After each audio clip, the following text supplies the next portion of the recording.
오늘은 마지막 권면이란 제목을 가지고 전도서 12장 9절부터 14절까지 말씀을 좀 살펴봤으면 좋겠습니다. 우리가 몇 달째 전도서를 함께 살펴보고 있는데요. 오늘 함께 읽은 우리의 본문은 전도서의 마지막 부분입니다. 어떤 면에서는 전도서의 결론이라고 할 수가 있겠죠. 전도사는 왜 자기가 전도서를 썼으며 이 전도서를 어떻게 결론 짓고 싶은지 마지막 권면을 짧게 전하고 있습니다. 이 부분에 대해서 오늘 좀 살펴봤으면 좋겠습니다. 10절에 보면 이렇게 되어 있어요. 전도자는 힘써 아름다운 말들을 구하였나니 진리의 말씀들을 정직하게 기록하였느니라. 전도자가 이 글을, 이 책을 쓴 목적과 이유에 대해서 밝히고 있습니다. 그 목적은 뭐냐면 전도자는 힘써 아름다운 말들을 구했다라고 되어 있는데 이 아름답다라는 표현은 원어상으로 보면 기쁘다라는 표현이에요. 다르게 말하면 전도자가 이 전도서를 쓴 이유가 있어요. 그것은 뭐냐면 우리 생에 기쁨을 주기 위해서 그런 거예요. 우리가 어떻게 하면 기쁨을 누리고 기쁨을 이 땅에서 추구하며 살아갈지에 대해서 이 책을 쓴 거죠. 그래서 저는 오늘 여러분과 함께 어떻게 하면 그러면 전도서가 이야기하는 이 기쁨에 대해서 또 인생을 기쁨을 누리며 인생을 살 수 있을지에 대해서 몇 가지 좀 이야기를 나눠봤으면 좋겠습니다. 우리 13절 말씀을 같이 한번 읽어볼까요? 같이 읽도록 하겠습니다. 이래 결국을 다 들었으니 하나님을 경외하고 그의 명령들을 지킬지어다. 일의 이것이 결국을 다 들었다라고 되어 있습니다. 이 결국은 마지막, 일의 마지막 결론. 그러니까 끝. 그러니까 이 모든 것의 끝이 어떻게 끝나는지를 너희가 다 들었다라고 이야기하면 알았다라는 거죠. 들었다는 것은. 다르게 얘기하면 전도자가 얘기하고 싶은 건 뭐냐면 우리의 모든 인생에 뭐가 있다는 거예요? 끝이 있다는 거예요. 끝이 있음을 너희가 알고 기억하라는 거예요. 나이가 들면 우리가 상실감을 많이 느낀다고 그럽니다. 그러면 상실감을 왜 느낄까요? 나이가 들면 상실감을 느끼는 이유는 몸과 마음이 분리되는 현상 때문이라고 그래요. 마음은 여전히 젊고 마음은 여전히 건강한데 몸은 점점 늙어가고 건강해지지 않는다는 거죠. 이렇게 마음과 몸이 서로 달라지면서 마음과 몸이 분리 현상을 일으키면서 결국에 뭐가 되는 거예요? 상실감을 느끼게 된다는 거예요. 오늘날 우리 사회에는 굉장히 뷰티 산업이 발달되어 있습니다. 뷰티 산업이 왜 발달되어 있을까요? 이걸 막는 거예요. 마음과 몸이 분리되는 것을, 몸에 늙는 것을 막는 거죠. 그래서 결국에 뷰티 산업은 아름답게 되기 위해서 뷰티 산업이 유행하는 게 아니에요.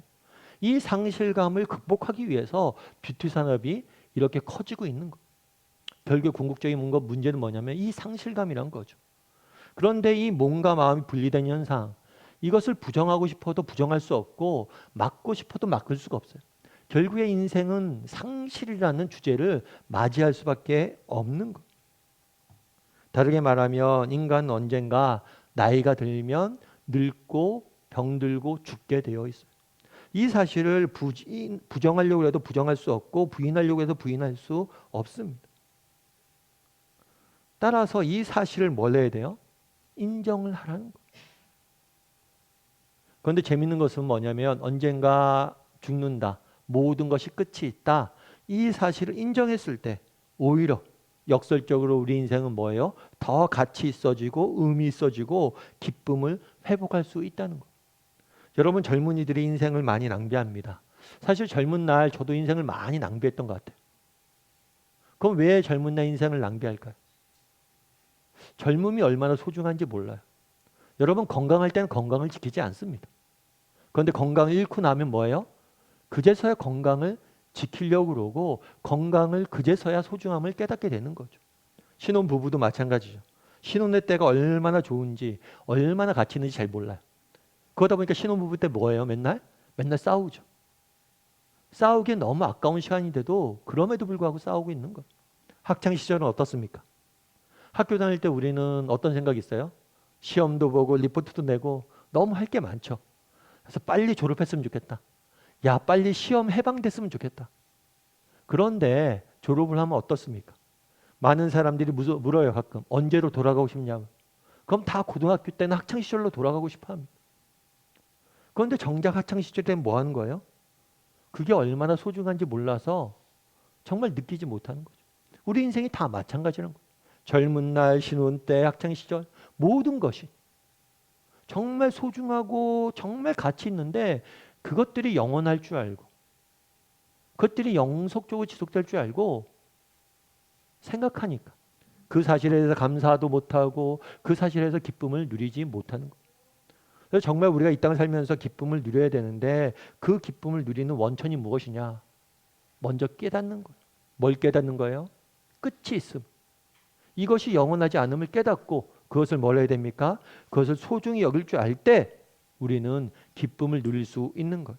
지난주에 제가 위라클이라는 책을 여러분에게 소개시켜 드렸죠. 이 친구 같은 경우에는 박유라는 청년이 지은 책이에요. 이 청년 같은 경우에는 열심히 공부해서 대학교를 졸업한 다음에 외국계 패션 회사에 인턴으로 취직을 했습니다. 그리고 정규직이 됐어요. 그런데 정규직이 되는 그날 얼마나 기쁜 날이에요. 그날 불의의 사고를 당해서 전신마비가 됩니다. 온몸을 쓸 수가 없게 돼요. 그럼에도 불구하고 믿음이 있었죠. 하나님께 나를 고쳐줄 것이다.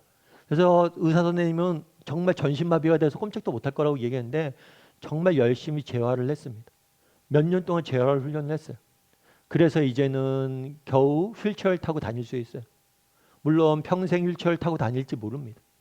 정말 이 사람의 입장에서는, 이 젊은이 입장에서는 정말 얼마나 끔찍한 일이, 평생을 휠체어만 타고 다녀야 된다는 게, 모든 경력이 중단되었고 모든 것이 끝난 거예요.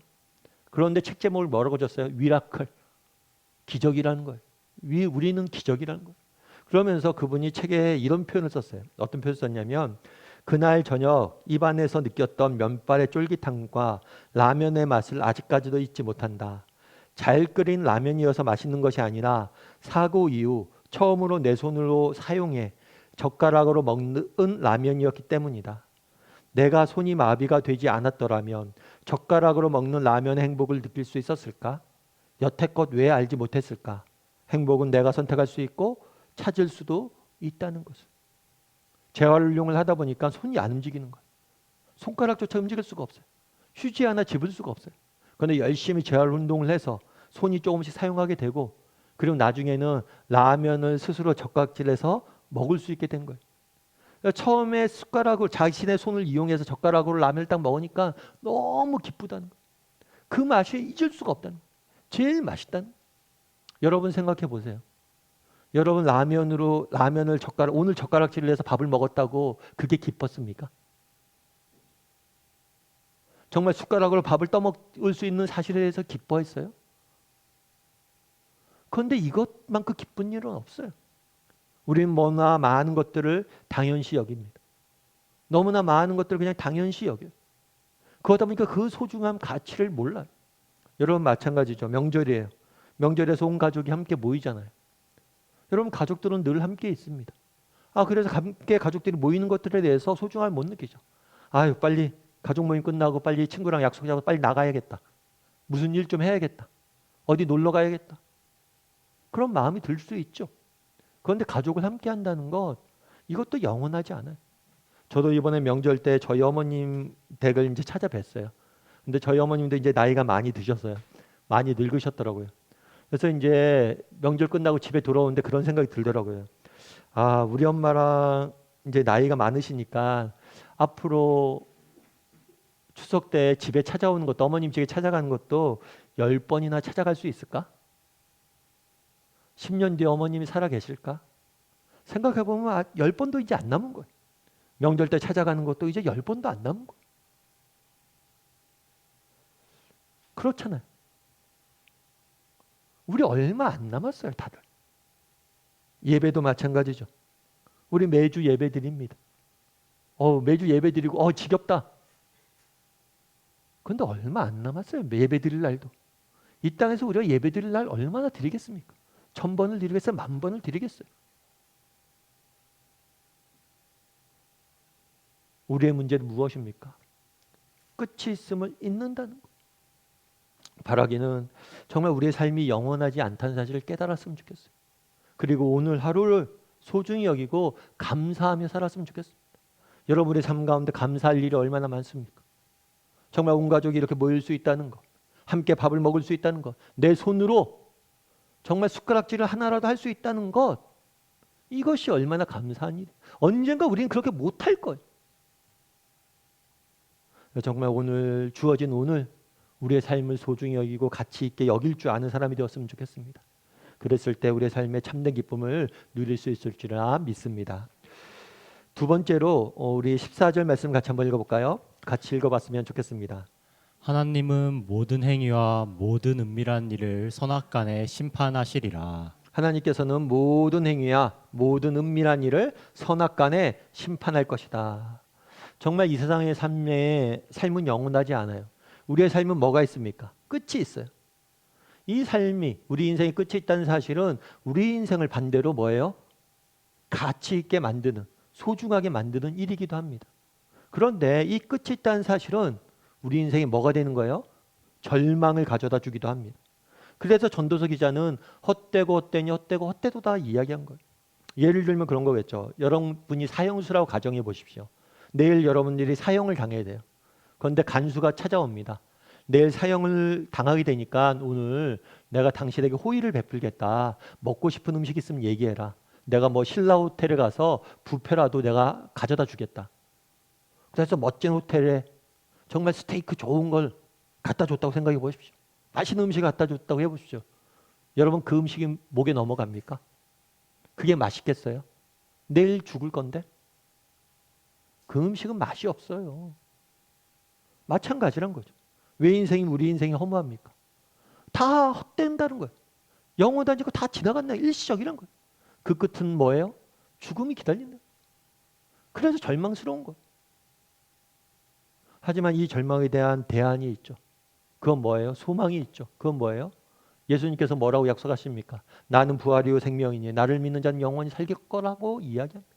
죽음이 끝이 아닌 걸 우리는 알잖아요. 죽음이 끝이라면 우리 인생만큼 허무한 게 없어요. 그런데 우리 인생이 왜 가치가 있냐? 죽음이 끝인데 죽음 이후에 영원한 삶이 기다리고 있기 때문에, 죽음이 영원한 끝이 아니기 때문에, 죽음은 정거장이기 때문에 그런 거예요. 그래서 정말 우리 인생이 가치 있는 이유는 뭐냐?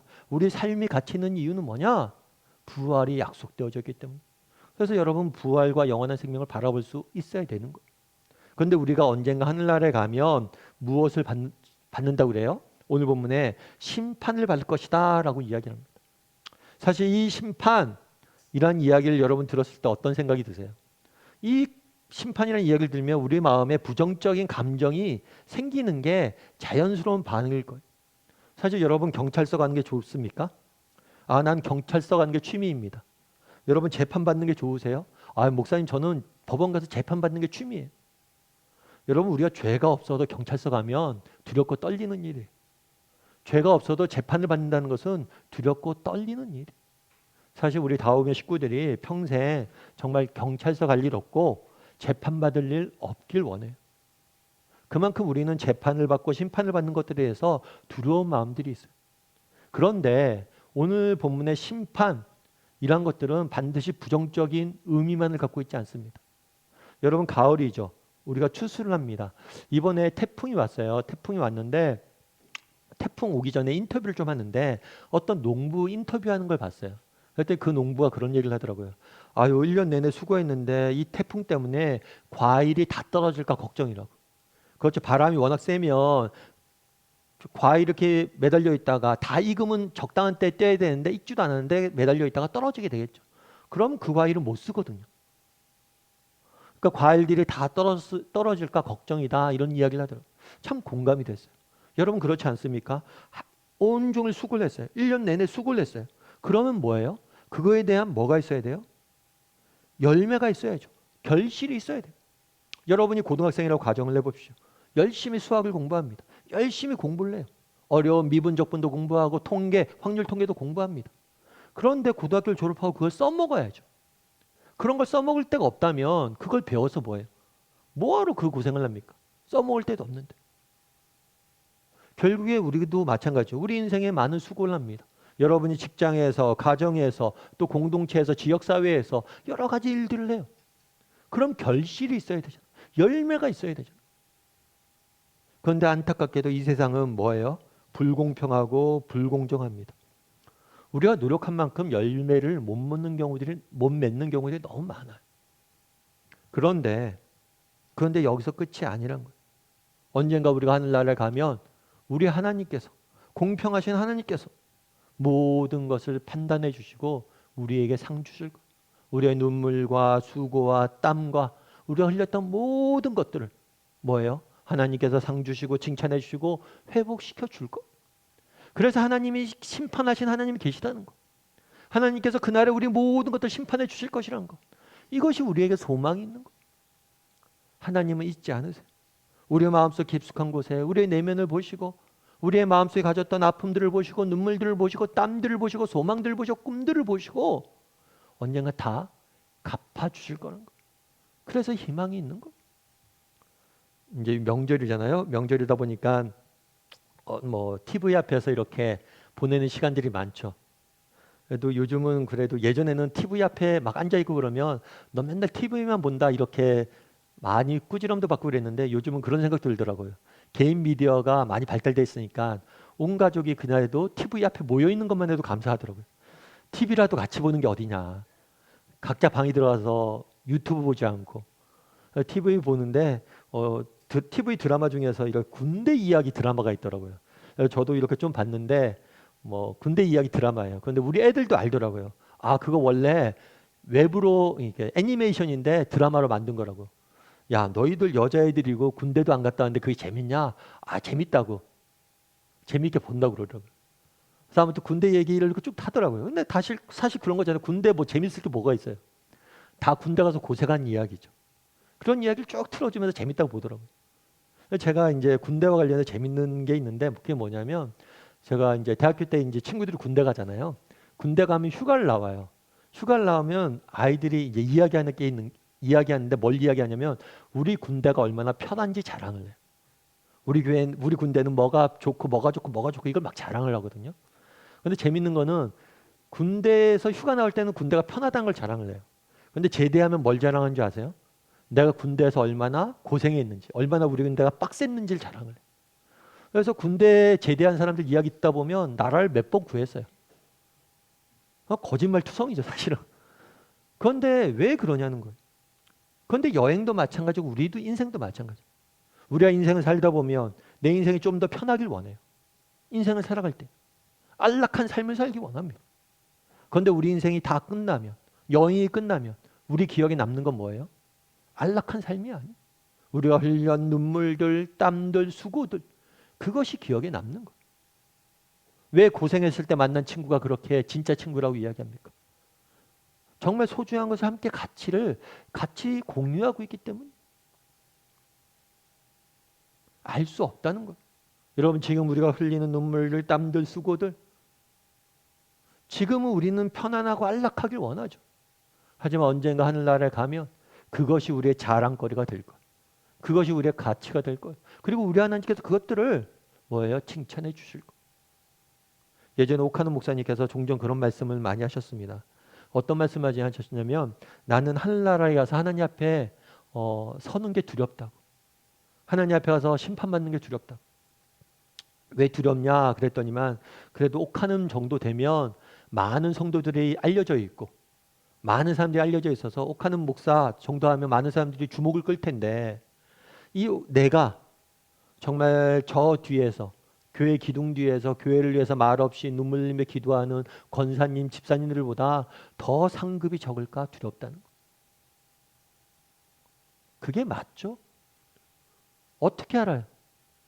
정말 세상이 보기에 세상이 준 계산의 가치로 우리가 무엇들을 판단할 수 있습니다. 하지만 그날의 하나님께서 우리의 마음을 꿰뚫어 보신 하나님께서 다 갚아주실 거예요.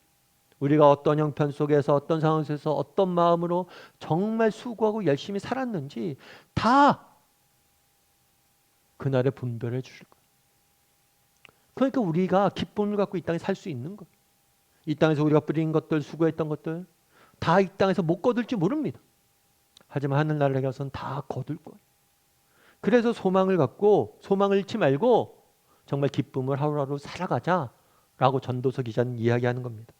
바라기는 정말 우리 공평하신 하나님께서 우리의 눈물과 수고와 땀에 대해서 다 갚아줄 것을 믿고 소망함으로 하루하루 믿음의 길을 걸어가는 저와 여러분이 되기를 주님의 이름으로 소원합니다. 마지막으로 13절 말씀 같이 한번 읽어봤으면 좋겠습니다. 일의 결국은 다 들었으니 하나님을 경외하고 그의 명령들을 지킬지어다. 이것이 모든 사람의 본분이니라.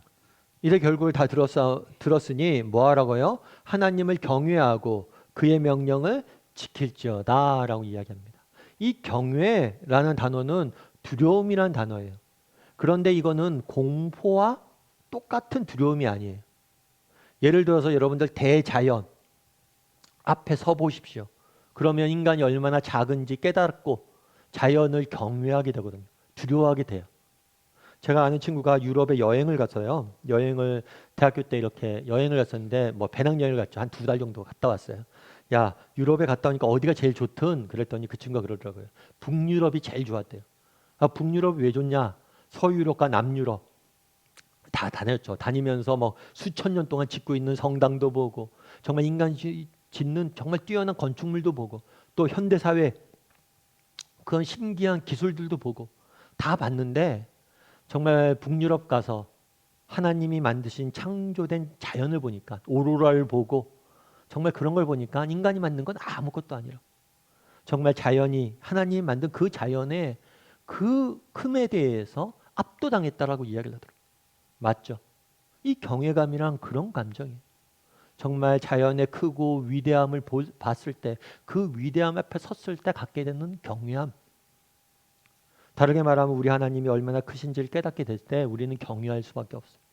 그분이 얼마나 크고 아름답고 존귀한지를 깨닫게 됐을 때 우리는 경외할 수밖에 없어요.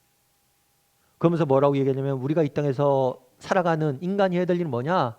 하나님을 경외하고 그의 명령을 지키는 거. 명령을 지키는 거, 순종하는 거겠죠. 예를 들면 그런 거예요. 여러분들이 병원에 갑니다. 몸이 안 좋아서 병원에 가요. 병원에 가면 의사가 그러잖아요. 제가 눈이 지금 요즘 침침하고 너무 안 좋아요. 그럼 의사가 뭐라고 합니까? 그거는 뭐 이런 현상들 때문에 그런 겁니다. 그리고 이런 현상들 때문에 그러니까 이런 약을 드시고 이렇게 생활 습관 이런 생활 습관을 가지면 도움이 됩니다라고 이야기를 하죠. 그럼 우리는 어떻게 해요? 그 말을 믿어야 안 믿어요? 들어야 안 믿어요? 듣죠, 믿죠. 약도 먹고 그 사람이 하라는 대로 뭐예요? 생활하려고 애쓰죠. 왜 그래요? 그 사람이 나보다 내 몸의 상태에 대해서 더 잘 알기 때문에. 의사가 나의 몸에 대해서 나보다 더 잘 알기 때문에 의사의 말을 듣는 거예요. 또한 우리가 부모님 말씀을 듣죠. 부모님 말씀을 들으면 때론 부모님이 잔소리도 많이 하죠. 그리고 여러분들 생각하기에 뭐 말도 안 되는 소리를 할 때도 있죠. 저도 그랬고. 그리고 부모님 말씀이 틀릴 때도 있어요. 때론. 그럼에도 불구하고 부모님 말씀을 듣는 이유는 뭐예요? 부모님이 우리를 사랑하기 때문이죠. 정말 그 사랑하는 걸 알기 때문에 그 말씀에 귀 기울이는 거 아니에요. 때로는 우리 부모님들이 나보다 나를 더 사랑하시잖아요. 그래서 그 부모의 말에 귀 기울이는 거. 마찬가지란 거예요. 정말 그날에 하나님 말씀을 지키자, 순종하자, 말씀에 귀 기울이자 이야기합니다.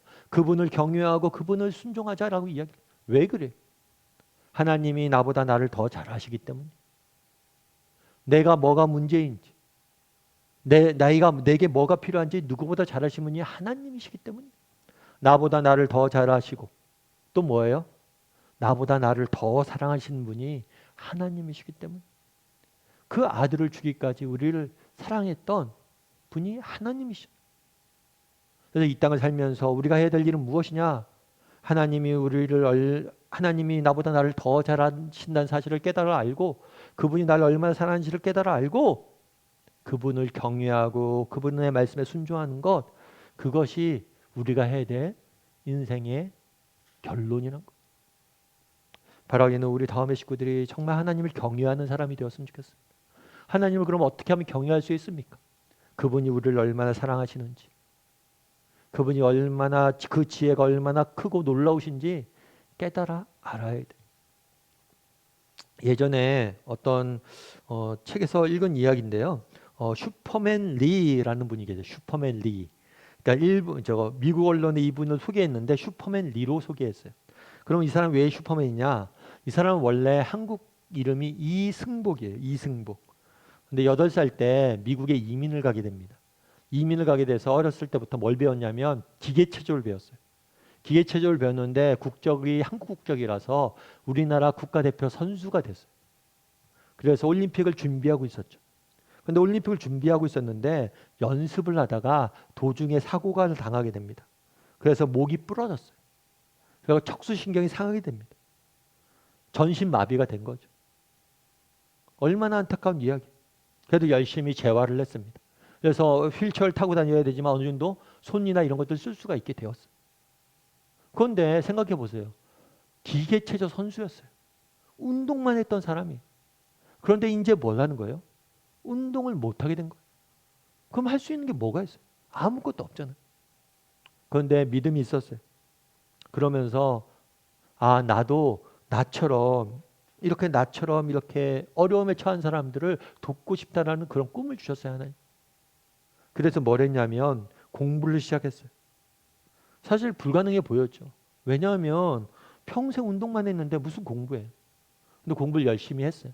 그 결과 의대에 합격을 하게 됩니다. 하버드 의대에서 인턴을 했고 존스 홉킨스 대학병원에서 전문의가 되었어요. 그래서 우리나라 KBS의 인간극장에도 이 사람 이야기가 제작되어서 된 적도 있어요. 정말 자기가 그런 어려움들이 있었지만 또 그런 어려운 아이들을 돕고 사람들 돕는 모습이 재활의학과에 가서 돕는 모습이 정말 감동을 준 거죠. 사람들에게, 세상 사람들에게도. 그런데 그 장면에 보면 이 다큐멘터리의 한 장면에 보면 이런 이야기가 있어요.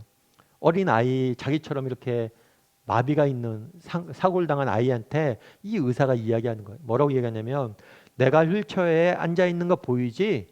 나는 원래 조국 대한민국에서 체조 국가대표 선수로 세계대회에 나갔었어. 그런데 올림픽을 위해 연습하다가 넘어져 목이 부러졌지. 그렇다고 해서 내가 하고 싶은 일을 못하거나 안 하고 싶진 않았어. 나는 너 같은 사람을 돕고 싶었어. 그래서 지금 내 앞에 있는 거야. 그러니 너도 똑같이 할 수 있어.